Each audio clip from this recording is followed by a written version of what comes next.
Shalom saudara, hari ini saya dipercayakan untuk sharing firman Tuhan.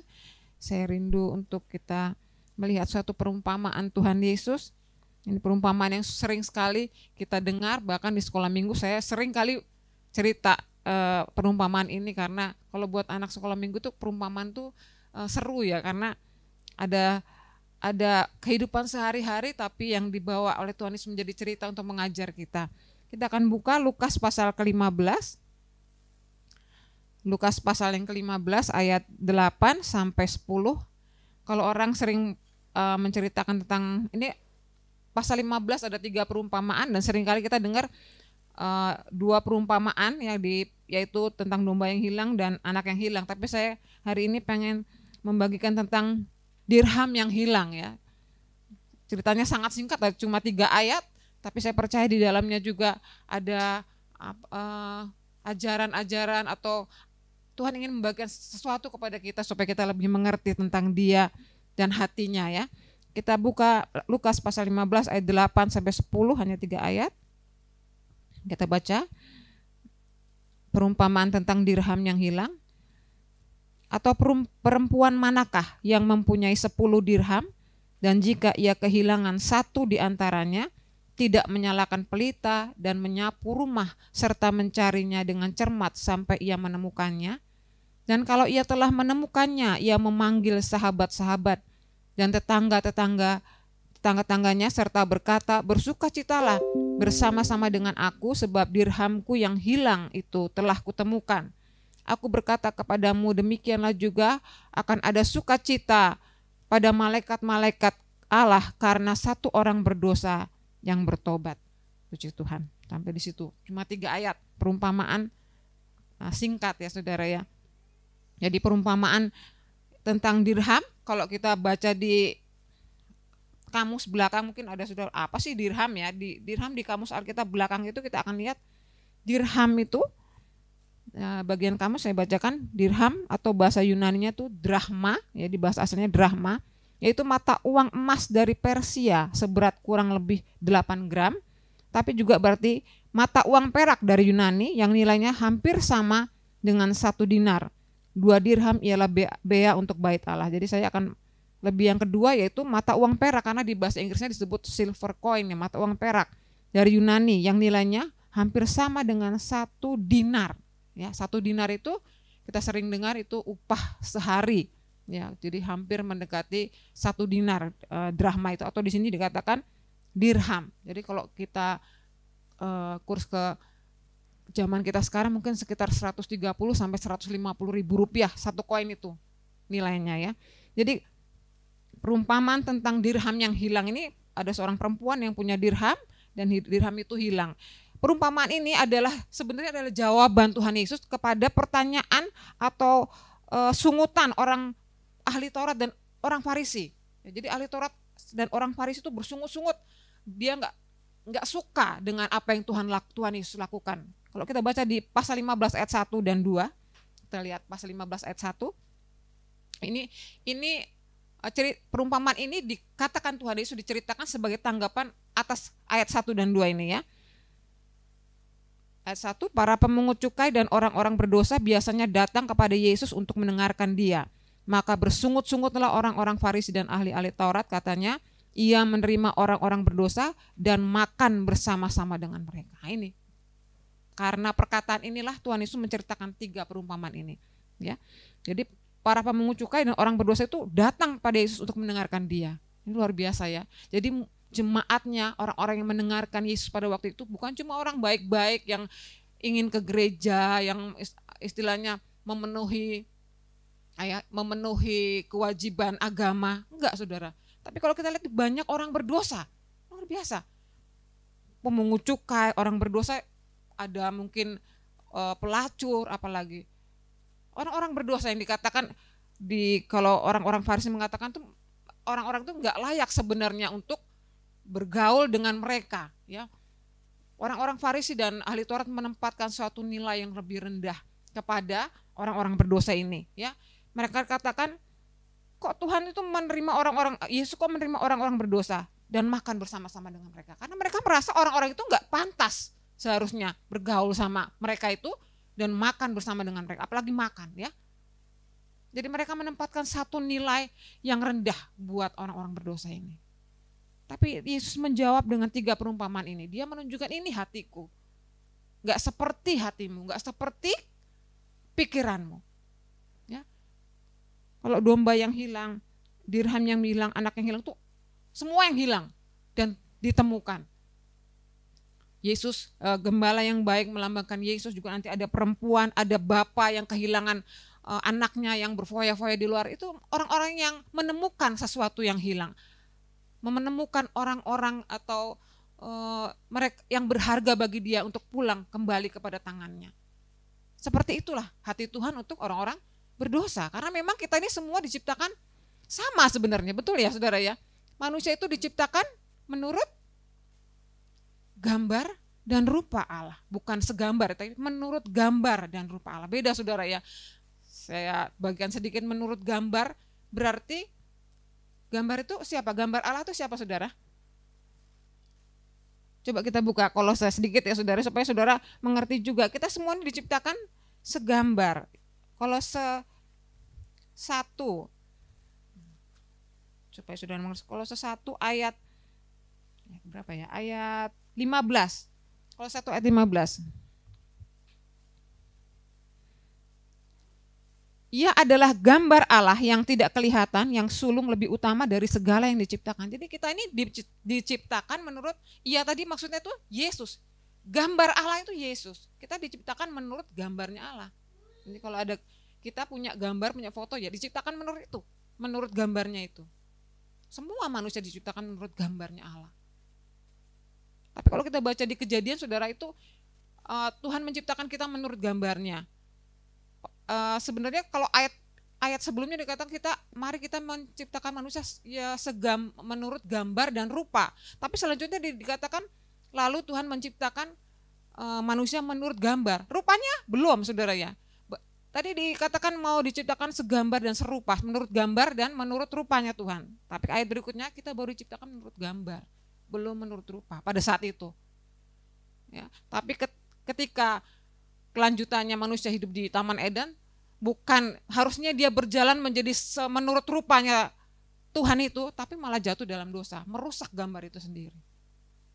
Gambar Allah yang tadinya diciptakan sempurna, mulia, kekal ya, roh itu kekal, tapi karena jatuh dalam dosa ikut malah taat kepada iblis, dia malah merusak gambar itu. Lalu gambar itu dipulihkan lagi ketika Yesus datang ke dunia ini. Bahkan bukan cuma menurut gambar, tapi menurut rupa. Ya. Saudara percaya itu, kita sekarang diciptakan bukan saja menurut gambar, tapi menurut rupa. Karena kita mengambil bagian dalam kodrat ilahi. Bukan saja seperti Adam yang ngomong sama Tuhan itu seperti di luar Tuhan. Tapi kalau kita sekarang, kita ambil dalam kodrat ilahi. Yesus ada di dalam kita. Menjadi serupa, karena dia ada di dalam kita. Itu bedanya saudara ya. Jadi kalau bilang nanti ditanya orang, kita diciptakan menurut gambar dan rupa Allah itu.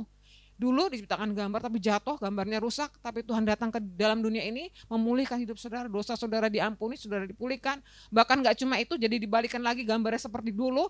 Bukan itu, saudara jadi menerima ciptaan yang menurut rupa Tuhan. Kenapa? Karena Tuhan ada di dalam kita.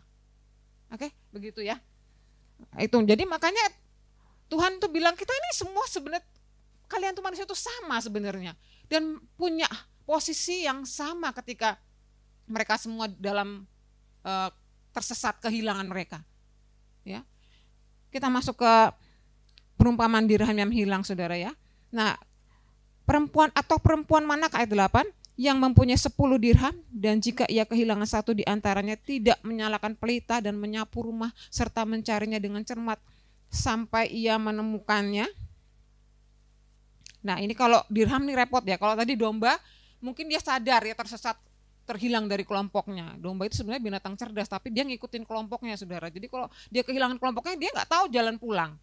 Sadar tersesat, tapi nggak tahu jalan pulang. Kalau anak yang hilang, dengan sadar dia menyesatkan dirinya ya, tapi tahu dia jalan pulang, karena dia anak, ya, itu statusnya anak. Tapi kalau dirham, nggak tahu dia tersesat, nggak tahu jalan pulang. Ini benar-benar orang yang gambarannya itu orang yang benar-benar tersesat dan tidak tahu kalau dia tersesat.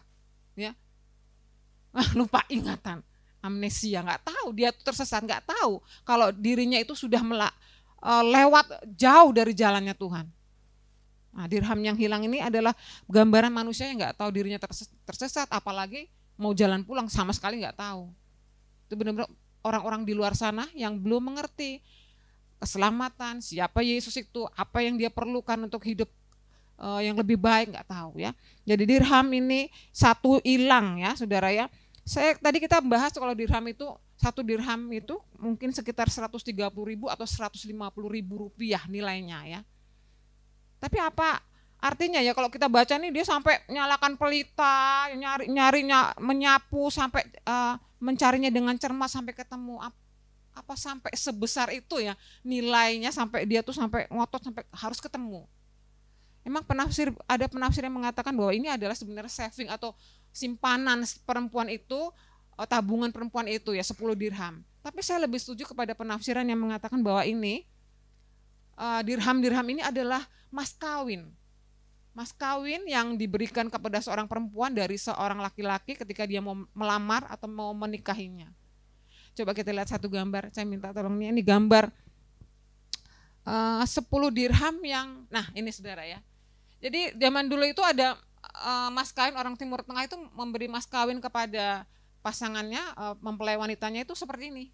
Ini biasa diuntai jadi sebuah kalung yang bisa dipakai sebagai kalung atau sebagai perhiasan kepala. Coba selanjutnya. Nih ya. Nah, seperti ini. Ya, selanjutnya. Nah, ya, makasih. Nah, begini gambarannya. Saya lebih setuju, kenapa? Karena ini lebih berharga. Kehilangan satu itu rasanya panik ya, seperti mas kawin sekarang nih, atau mungkin seperti cincin ya, cincin kawin. Satu saja hilang itu rasanya, aduh Tuhan, itu dikasih suamiku ya kan, langsung dicari. Itu berharga sekali buat seorang wanita yang menikah atau bertunangan saat itu. Ya, saya lebih setuju ke penafsiran ini. Jadi lebih berharga koin itu. Nilainya sebenarnya nggak terlalu mahal, tapi kalau dijadikan mas kawin dia jadi mahal karena itu sebuah pertanda, sebuah barang yang berharga dari pasangannya. Ya. Oke.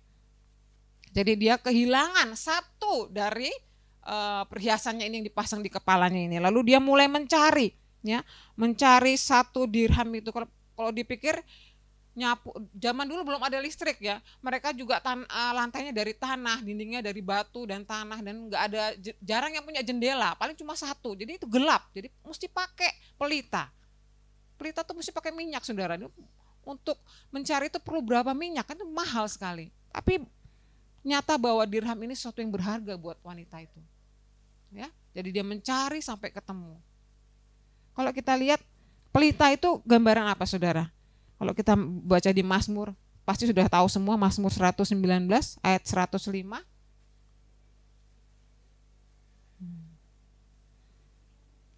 Saya nungguin ini aja. Mazmur 119 ayat 105. Firman-Mu itu pelita bagi kakiku dan terang bagi jalanku. Jadi pelita itu menggambarkan apa saudara? Firman Tuhan. Ya. Jadi dia mulai mencari dengan pelita yang melambangkan firman Tuhan. Firman itu siapa saudara? Yesus. Coba kita baca Yohanes 1. Yohanes 1 ayat yang ke-4.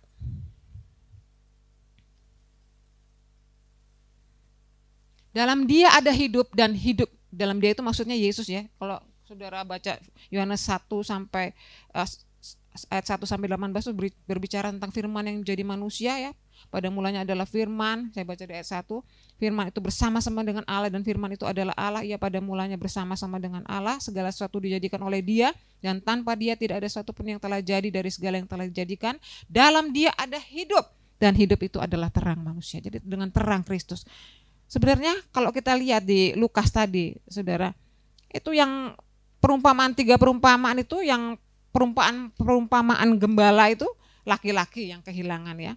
Terus perumpamaan tentang anak yang hilang, laki-laki juga yang kehilangan bapak. Lalu yang perumpamaan dirham yang hilang, siapa yang kehilangan? Seorang wanita, ya, seorang wanita. Wanita itu menggambarkan apa saudara? Ya, Ya, gereja Tuhan, ya kita inilah, ya gereja Tuhan. Jadi kalau Tuhan mencari orang-orang yang terhilang, Dia mencari, tapi juga lewat gerejanya, Dia mencari orang-orang yang terhilang. Ya, saudara-saudara dan saya adalah perempuan ini, yang sedang mencari orang-orang yang terhilang dengan terang firman Tuhan, dengan terang Kristus, supaya saudara bisa melihat manusia seperti Tuhan melihat. Ya, terang Kristus berarti kita melihat seseorang yang hilang itu seperti Tuhan melihat. Kalau kita melihat dengan cara kita melihat, nggak ada yang kita menangkan, saudara. Coba kita lihat orang yang mabuk-mabukan, berjudi atau berzina, seperti orang Farisi ini, karena mereka nggak melihat dengan terang Kristus, dengan firman Tuhan. Dia melihat dengan pandangannya sendiri. Dia kasih nilai menurut penilaian dia. Tetapi kalau menurut Tuhan, setiap manusia itu berharga. Manusia itu diciptakan menurut gambar dan rupa Allah. Jadi perempuan ini adalah lambang daripada kita, gereja Tuhan, yang mencari orang-orang yang terhilang dengan terang Kristus. Dia mulai menyapu, kalau disapu tadi, menyapu, menghilangkan debu-debu untuk bisa melihat koinnya yang hilang itu, dirhamnya yang hilang itu. Ya, tadi menyanyi tentang sebab Tuhan Maha Besar, ada kata-kata ceritakanlah perbuatannya, kemuliaannya. Ya, saya pas ya, kita disuruh menyapu itu berarti juga menceritakan usaha penginjilan untuk menceritakan kebaikan Tuhan, menyingkirkan debu-debu ya. Debu-debu itu akan lenyap kalau kita menggunakan sapu. Sapu itu menggambarkan usaha kita menginjil, pekerjaan penginjilan, sehingga kita bisa melihat orang-orang yang terhilang dan menyampaikan kepada mereka kasih Tuhan. Saudara, kalau kita baca debu itu, kalau kita coba satu hal, misalnya di Ayub, saudara, Ayub pasal yang Ayub pasal berapa ya? Ayub pasal yang kedua ayat 12 ya. Ini tentang debu ya. Apa sih debu itu ya? Kenapa mesti kita menyingkirkannya? Debu itu, nah, ketika mereka memandang dari jauh, mereka tidak mengenalnya. Jadi ini sahabat-sahabat Ayub datang kepada Ayub yang sudah dalam keadaan sakit ya, dan susah karena kehilangan segala macam dari hidupnya. Ketika mereka memandang dari jauh, mereka tidak mengenalnya, lalu tidak mengenalnya lagi, lalu menangislah mereka dengan suara nyaring. Mereka mengoyak jubahnya dan menaburkan debu di kepala terhadap langit. Debu itu lambang kesusahan, kesedihan. Debu juga melambangkan kehinaan. Ada juga di dalam Mazmur 22, saya nggak akan bacakan, tapi dia mengatakan debu maut. Itu juga melambangkan maut. Kita baca yang Mazmur 113, saudara ya. Mazmur 113 ayat 1 sampai 9, ini tentang debu ya. Mazmur 113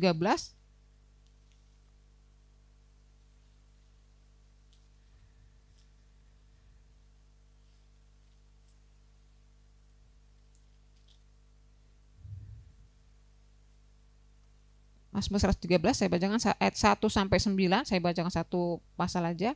Tuhan meninggikan orang rendah. Haleluya, pujilah hai hamba-hamba Tuhan, pujilah nama Tuhan. Kiranya nama Tuhan dimasyurkan sekarang ini dan selama-lamanya. Dari terbitnya sampai kepada terbenamnya matahari, terpujilah nama Tuhan. Tuhan tinggi mengatasi segala bangsa, kemuliaannya mengatasi langit.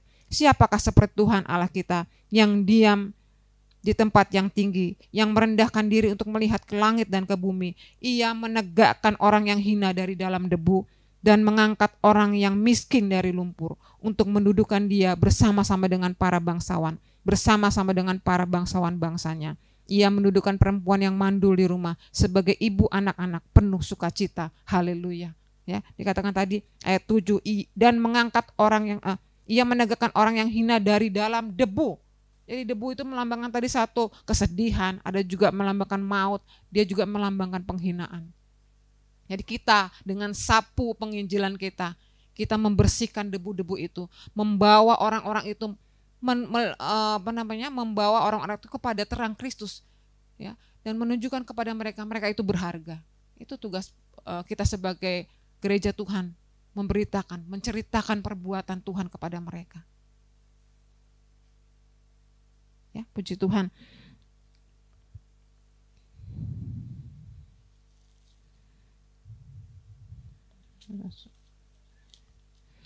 Ini menunjukkan hati Tuhan kepada kita semua. Kalau tadi orang-orang Farisi menunjukkan hati yang dengki, hati yang rasanya ingin menjauhkan orang-orang berdosa, tapi hati Tuhan justru mau mengangkat orang-orang berdosa itu dan membawa dia ke tempat yang baik, ya, posisi yang baik. Satu lagi Mazmur 144 ayat 3.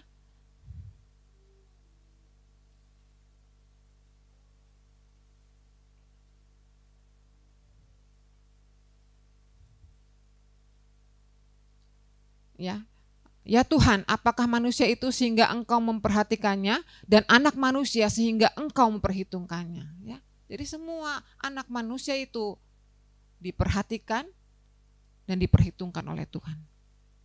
Jadi kita nggak bisa mengambil posisi seperti orang Farisi dan ahli Taurat itu yang menempatkan manusia dengan nilai yang rendah sekali, sehingga mereka itu orang-orang berdosa dianggap tidak layak untuk diajak berteman dan makan bersama-sama. Tuhan menunjukkan hatinya kepada orang-orang Farisi ini bahwa dia tetap menghargai orang-orang berdosa.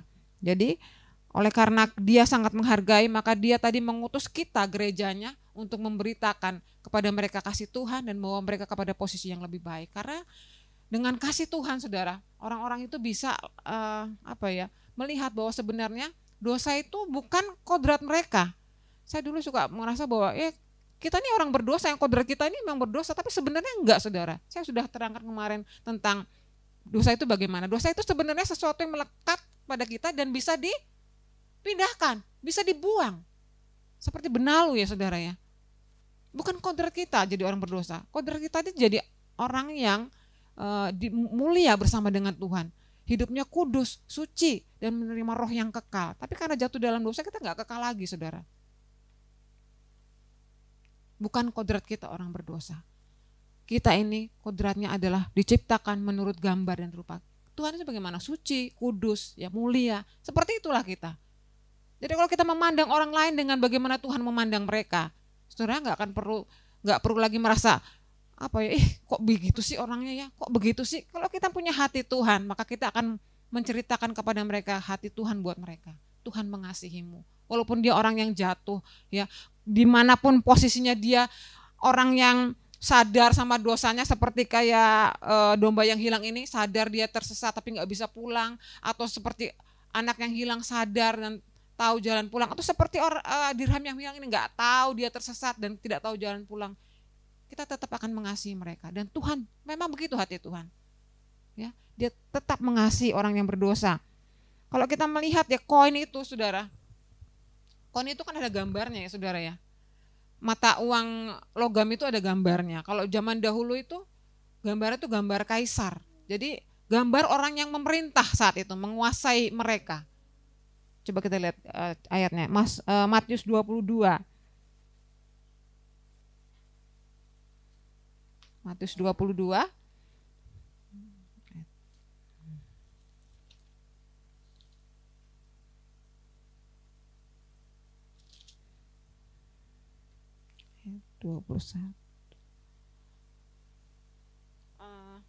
Ayat yang 19, mulai 19 sampai ayat yang 21. Saya minta suami saya baca Matius 22 ayat 19 sampai 21. Tunjukkanlah kepadaku mata uang untuk pajak itu. Mereka membawa suatu dinar kepadanya. Maka ia bertanya kepada mereka, gambar dan tulisan siapakah ini? Jawab mereka, gambar dan tulisan kaisar. Lalu kata Yesus kepada mereka, berikanlah kepada kaisar apa yang wajib kamu berikan kepada kaisar, dan kepada Allah apa yang wajib kamu berikan kepada Allah. Terima kasih. Jadi dalam koin itu ada gambar dan tulisan kaisar. Jadi kita harus memberikan kepada kaisar apa yang jadi miliknya. Kita ini ada gambar, dan gambarnya siapa di dalam hidup kita, saudara? Gambarnya Yesus dalam hidup kita. Jadi kita ini milik siapa? Milik Yesus. Itu sebabnya mengapa bagaimanapun kita jatuh, sedalam apapun kita sudah jatuh dan hilang, Tuhan tetap menghargai kita sebab kita ini apa? Miliknya. Itu yang jadi masalah. Kenapa dia terus mengasihi kita walaupun bagaimanapun kita adanya ya saudara. Dia tetap mengasihi kita. Kenapa? Karena kita ini milik Tuhan. Kita ini miliknya. Coba kita baca di Mazmur 100 saudara. Mazmur 100.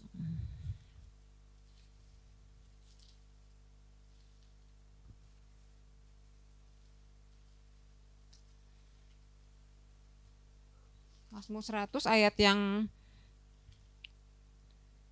ketiga.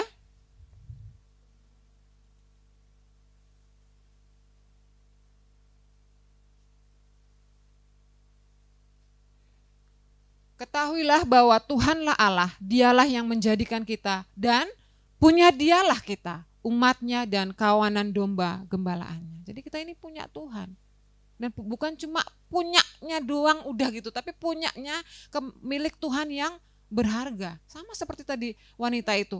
Kehilangan satu dia udah panik ya. Dia langsung cari pakai pelita, sapu sampai ketemu ya. Itu gambaran hati Tuhan kepada kita. Dia akan mencari kita. Kenapa? Karena kita ini miliknya. Miliknya yang berharga. Coba kita sama-sama katakan, aku milik Tuhan yang berharga. Aku milik Tuhan yang berharga. Saudara milik Tuhan yang berharga. Jangan merendahkan diri saudara sendiri. Kalau orang lain menganggap saudara itu rendah, gak berarti, percayalah. Itu bukan yang sebenarnya. Karena yang sebenarnya itu adalah hati Tuhan kepada kita. Nah, Dia yang menciptakan kita, punya Dialah kita. Itu kata Tuhan. Ya, saudara ya. Jadi gak perlu kecil hati karena di hadapan Tuhan. Apalagi kita anaknya. Kalau mungkin kita di golongannya seperti anak yang hilang itu. Tapi kalau kita orang-orang di luar sana yang seperti dirham yang hilang itu, posisinya adalah orang yang sangat dikasihi Tuhan, dihargai Tuhan. Ada nilainya. Ya. Meskipun biaya besar yang dikeluarkan untuk mencari orang itu, pakai minyak tadi digambarkan oleh perempuan itu, pakai minyak ya untuk mengisi pelita itu kan menghabiskan biaya. Ya, harus mencari, berusaha sampai ketemu. Lalu dia setelah ketemu dia panggil sahabat-sahabatnya, tangga-tangganya ayat 9, dan kalau ia telah menemukannya ia memanggil sahabat-sahabat dan tetangga-tangganya serta berkata, bersukacitalah bersama-sama dengan aku sebab dirhamku yang hilang itu telah kutemukan. Wah, panggil teman-temannya makan-makan. Itu biaya makan-makan, biaya minyak itu lebih daripada harga dirhamnya yang hilang. Tapi begitulah hati Tuhan kepada kita. Seperti domba yang hilang. Itu gembala itu mencari domba yang satu itu dan meninggalkan 99 itu di padang. Coba, dia gak kepikiran tuh yang lain tuh gimana nanti kalau hilang juga. Ya, dia tertuju kepada pribadi yang hilang itu. Kalau kita mungkin di sini kalau banyak kita baru senang ya, kalau jemaatnya banyak kita senang pada kumpulan yang besar. Tapi Tuhan memperhatikan pribadi saudara. Dia memperhatikan kita satu demi satu. Ya, dia nggak perhatikan banyak, ya tetap oke nggak apa-apa banyak. Tapi aku tetap memperhatikan satu demi satu, pribadi demi pribadi. Begitu spesialnya kita di hadapan Tuhan saudara ya. Dia nggak ngelihat banyak jumlah, enggak. Dia lihat pribadi demi pribadi. Coba kita lihat di sini coba. Dari 100 domba yang hilang, dia perhatikan yang satu yang hilang itu. Dari 10 dirham yang hilang, dia perhatikan satu itu yang hilang. Ya. Dari 10 dirham yang dia punya, dia perhatikan satu yang hilang itu. Dari 2 anaknya yang dia punya, yang jauh itu yang pergi berfoya-foya, dia tunggu sampai dia kembali ke rumah. Betapa berharganya kita di hadapan Tuhan. Kenapa? Karena kita milik Tuhan. Tadi kita sudah sama-sama katakan, aku milik Tuhan yang berharga. Jadi kita harus memandang diri kita juga seperti itu. Aku milik Tuhan yang berharga. Dan memandang orang lain juga seperti itu, seperti Tuhan memandang. Seberapa dalamnya dia jatuh, seberapa jauh dia sudah melangkah. Setidak sadarnya juga dia kalau dia tersesat, tetap Tuhan ingin dia kembali karena mereka adalah milik Tuhan. Ya, saudara ya. Katakan tadi dikatakan di ayat 9 tadi dia memanggil sahabat-sahabatnya dan bersukacita. Kalau kita baca di 3 perumpamaan itu semua ujungnya bersukacita ketika dia menemukan dombanya yang hilang, menemukan dirhamnya yang hilang, menemukan anaknya hilang, bersukacita. Bapak itu bersukacita, perempuan itu bersukacita, lalu gembala itu bersukacita. Kenapa? Karena Mereka senang miliknya telah kembali. Harusnya begitu juga kita sebagai gereja Tuhan. Kita akan senang kalau ada domba-domba atau orang-orang jiwa-jiwa terhilang yang kembali kepada Tuhan. Kita temukan. Miliki hatinya Tuhan, saudara. Bukan saja untuk saudara sendiri, tapi juga untuk orang lain. Miliki hatinya Tuhan. Karena Tuhan mengasihi kita. Dia memiliki kita dan ingin yang terbaik dari kita. Dia sudah, kenapa saya katakan dia mengorbankan kalau di sini digambarkan tadi kosnya, biayanya besar sekali untuk supaya orang-orang yang terhilang itu ditemukan. Begitu juga Bapak di sorga. Dia kasih satu pengorbanan yang sangat mahal. Siapa saudara? Anaknya sendiri. Dia turunkan ke dunia ini supaya apa? Dosa saudara dan saya diampuni, ya. Setelah itu kita mengalami pemulihan, Tuhan hidup di dalam kita. Jadi dengan kata lain, Tuhan mengutus anaknya ke dunia ini supaya apa? Dosa dikalahkan dari hidup kita. Lalu maut dikalahkan dan juga iblis dikalahkan.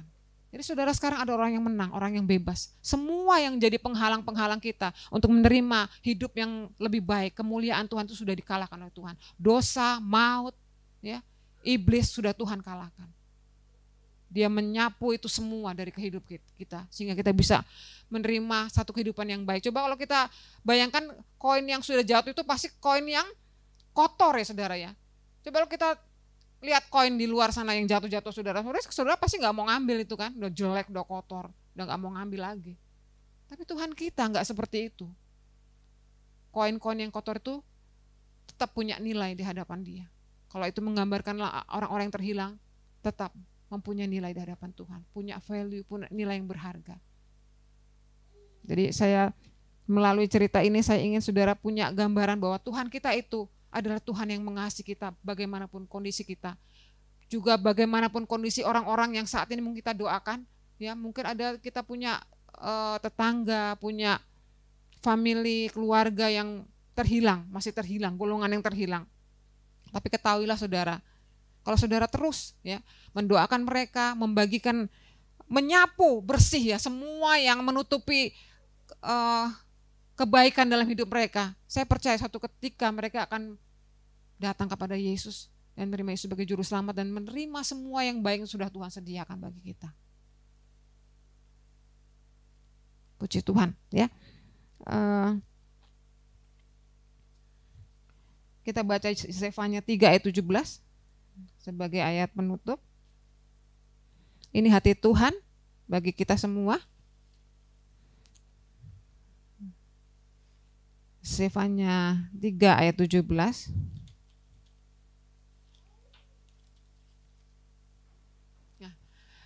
Tuhan Allahmu ada di antaramu sebagai pahlawan yang memberi kemenangan. Ia bergirang karena engkau dengan sukacita, ia membaharui engkau dalam kasih-Nya. Ia bersorak-sorak karena engkau dengan sorak-sorak. Puji Tuhan ya, ini hati Tuhan bahwa Dia sangat mencintai kita, sangat mengasihi kita sehingga ketika kita ada bersama dengan Dia, Dia bersukacita ya. Dikatakan tadi, saya ulang, Tuhan Allahmu ada di antaramu sebagai pahlawan yang memberi kemenangan. Ia bergirang karena engkau dengan sukacita. Ia membaharui engkau dalam kasih-Nya.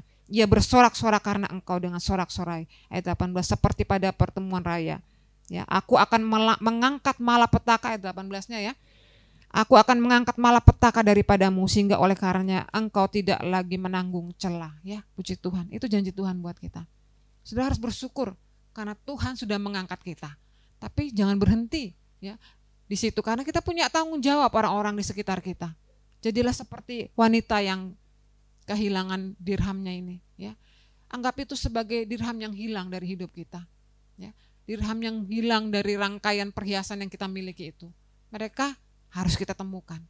Biar lewat penginjilan saudara bisa bersaksi dan kesaksian kita. Apapun yang bisa kita lakukan, kita bisa menjangkau mereka dan mereka bisa menjadi bagian dalam kemuliaan Tuhan, bagian dalam keselamatan yang Tuhan berikan bagi kita.